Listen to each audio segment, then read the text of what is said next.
Hola, buen día para todos. Hoy estudiaremos precursores. Leemos para memorizar 2 de Timoteo 1:7.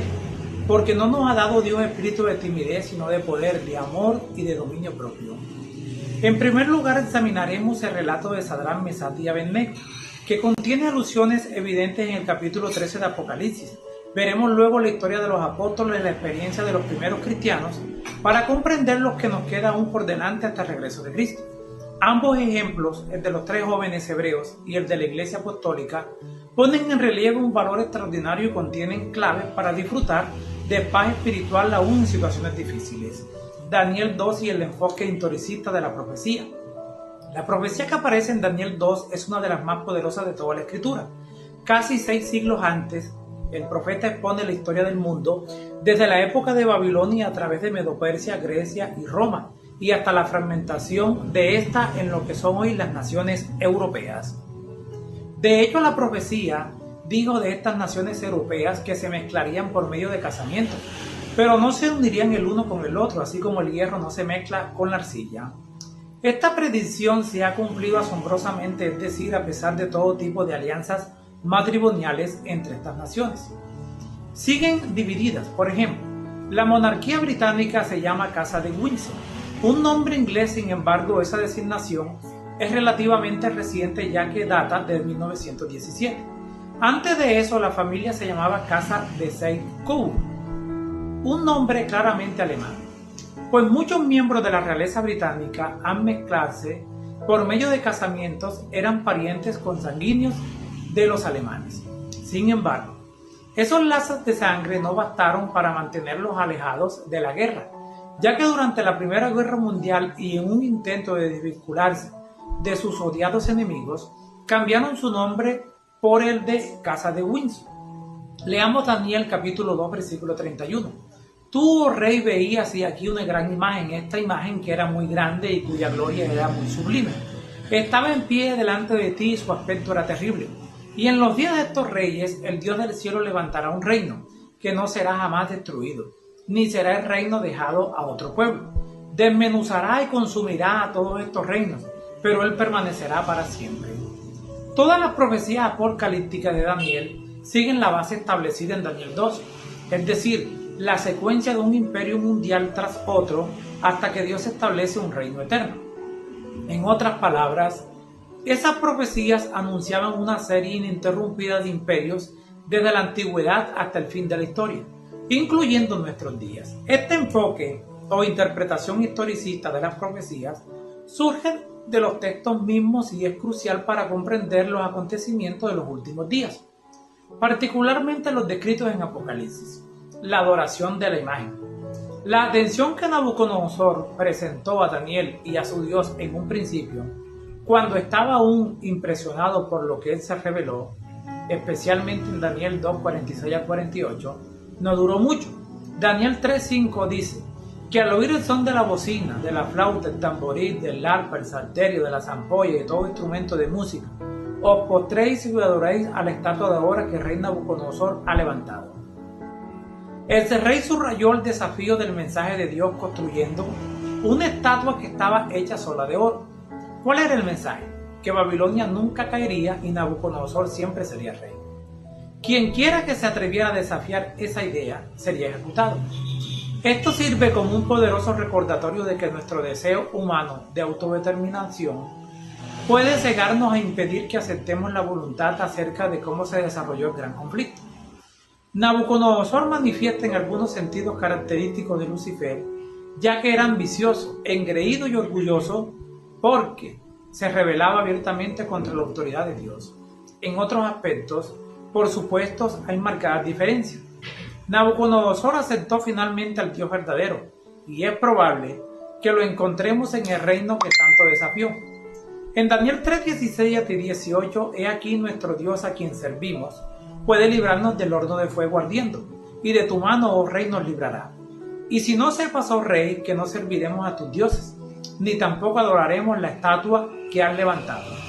Las desafiantes palabras dirigidas por las 3 jóvenes hebreos al rey. ¿Qué nos enseña esto? Piensa en las salidas que esos 3 jóvenes podrían haber considerado para evitar tan peligrosa situación.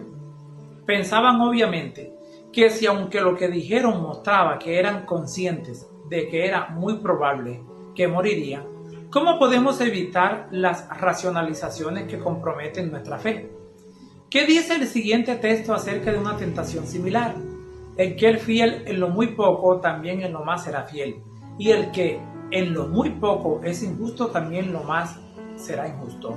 Lucas 16:10. Otra imagen y la orden de adorarla. Hace tiempo que los estudiosos de la Biblia ven a la conexión entre Daniel 3 y lo que Apocalipsis enseña acerca de los eventos finales. Efectivamente, la orden de adorar la imagen o morir, Daniel 3:15.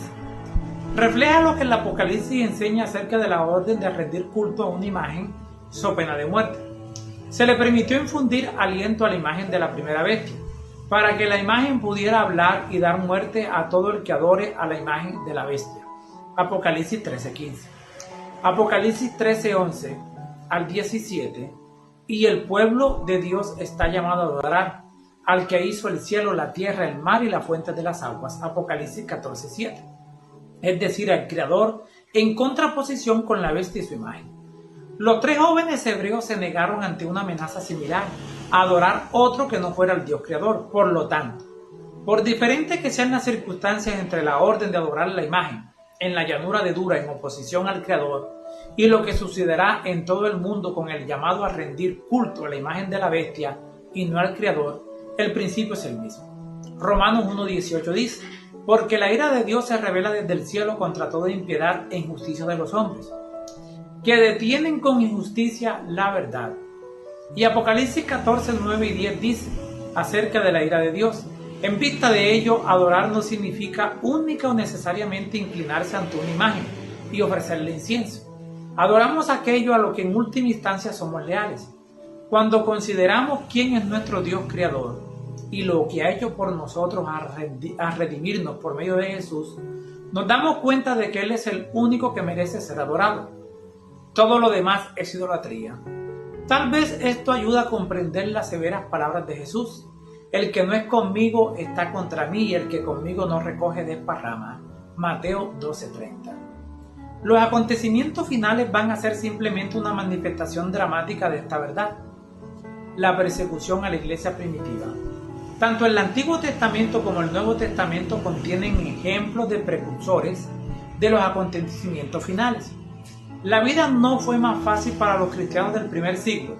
Primero fueron odiados por muchos de sus propios correligionarios, quienes los consideraban una amenaza para la fe de Moisés. También se enfrentaron a la ira del pagano imperio romano. Los poderosos de la tierra y del infierno se coligeraron contra Cristo en la persona de sus seguidores. El paganismo previó que de triunfar el evangelismo, sus templos y sus altares serían derribados. Por lo tanto, reunió sus fuerzas para destruir el cristianismo. Se encendieron los fuegos de la persecución. El libro de Hechos registra una historia que ilustra poderosamente lo que el pueblo de Dios puede esperar a medida que nos dirigimos hacia el escenario descrito en Apocalipsis capítulo 3. Hechos 12:1 al 3 refleja lo siguiente: en aquel mismo tiempo el rey Herodes echó mano a algunos de la iglesia para maltratarlos y mató a espada a Jacobo, hermano de Juan. Y viendo que esto había agradado a los judíos, procedió a prender también a Pedro. Eran entonces los días de los panes sin levadura. Santiago había sido decapitado y Pedro había de ser el siguiente, pues existía la pena de muerte contra los cristianos. Quizás uno de los aspectos más notables de esta historia sea el hecho de que Pedro dormía tan profundamente durante aquella noche, la que debería haber sido para él la peor noche de su vida, que el ángel tuvo que golpearlo para que despertara. Pedro fue milagrosamente puesto en libertad y se dirigió a una reunión de creyentes que, paradójicamente, dudaban de que hubiera sido liberado por él. Estaba orando por ellos. La Biblia dice que quedaron atónitos, lo que nos llama a reflexionar acerca de cuántas veces oramos sin confiar demasiado en lo que Dios puede hacer por nosotros, porque Dios siempre responderá. Algunos creyentes se salvaron durante aquella persecución, mientras que otros fueron asesinados. A medida que nos acercamos al final de los tiempos sucederá lo mismo. Incluso Pedro, aunque fue librado en esa ocasión, murió finalmente por su fe. Jesús mismo le anunció cómo moriría. Te aseguro, cuando eras más joven te ceñías e ibas a donde querías, pero cuando seas anciano extenderás tus manos y otro te ceñirá y te llevará a donde no quieras. Dijo esto para dar a entender de qué muerte había de glorificar a Dios. Dicho esto, añadió, sígueme. Juan capítulo 21, versículos 18 y 19. Tras anunciar a Pedro cómo moriría, Jesús le dijo, sígueme. ¿Qué debería decirnos esto acerca de por qué ni siquiera el riesgo de la muerte debería impedirnos seguir al Señor? La marca de la bestia. Puesto que ciertos acontecimientos finales como el decreto de muerte y la imposición de la marca de la bestia aún no han sucedido a pesar del paso del tiempo, algunos han expresado dudas e incluso escepticismo acerca de nuestra interpretación de los eventos finales, incluyendo el papel central del sábado y del dominio en la etapa final del conflicto. El libro del Apocalipsis es claro, adoramos al Creador o a la bestia y a su imagen. Y dado que el séptimo día, el sábado semanal, es desde el Edén mismo la señal de Dios como Creador, no debería sorprender que el sábado ocupa un lugar central en la adoración al Creador. Además, no es coincidencia que el poder representado por la bestia surgida del mar sea el mismo que pretendió modificar el mandamiento que ordena observar el sábado como día de adoración al Creador por cerca del domingo, lo cual no es autorizado por la Biblia. Con estos antecedentes en mente, la idea de que el sábado y el domingo intervendrán en la cuestión de la adoración, ya sea al Creador, como dice Apocalipsis 14, 6 y 7, o a la bestia, tiene mucho sentido. Además tenemos en el Nuevo Testamento un precursor acerca de la cuestión del sábado, o séptimo día como día de adoración, en contraposición con la ley humana.